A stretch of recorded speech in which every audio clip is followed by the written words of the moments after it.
À l'entrée du pôle culturel de Kourou, certains cerveaux chauffent. Ils sont collégiens ou lycéens, ils participent à la Coupe de Guyane de robotique. Marvin, Christopher et Francis mettent au point leur robot, appelé à disputer le concours de sumo.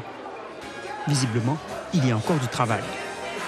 Ils sont en train de faire la téléversation vers le robot. Et là, on est un peu stressé parce qu'on a déjà perdu des combats et tout. Du coup, on ne sait pas si on va rester dans le concours. Venus de Saint-Laurent, ils se sont lancés dans cette aventure, d'abord pour s'amuser.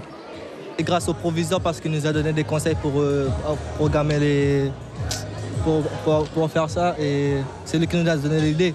Pas comme métier, mais ça nous intéresse la robotique comme c'est électronique. Et puis on sait qu'on pouvait aussi participer au concours. D'ici là, il va falloir améliorer les performances de leurs robots. Un peu plus loin, Maximilien et Noam tentent de réussir à parcourir le labyrinthe avec leur voiture le plus vite possible. Mais là aussi, ce n'est pas gagné. On pense que c'est le nombre de secondes quand il va tourner. Il tourne trop, en fait, dans l'intersection. Lancée l'an dernier, cette Coupe de Guyane de robotique pioche son public dans les établissements scolaires. Ils étaient une soixantaine présents, séduits principalement par l'aspect ludique de l'action. Pour le fun et le fait d'avoir un robot automatique, qui peut être automatique, c'est pas mal. Pas évident quand même. C'est hyper difficile. Vous voulez en faire un métier plus tard?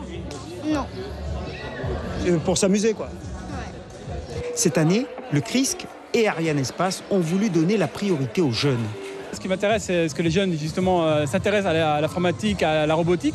Et donc c'est vrai que par ce genre de manifestation, ça leur donne l'envie et donc de participer en plus avec la compétition en plus, ça leur donne vraiment la pêche pour venir faire cette compétition. De plus en plus de jeunes sont sensibilisés à la codification informatique.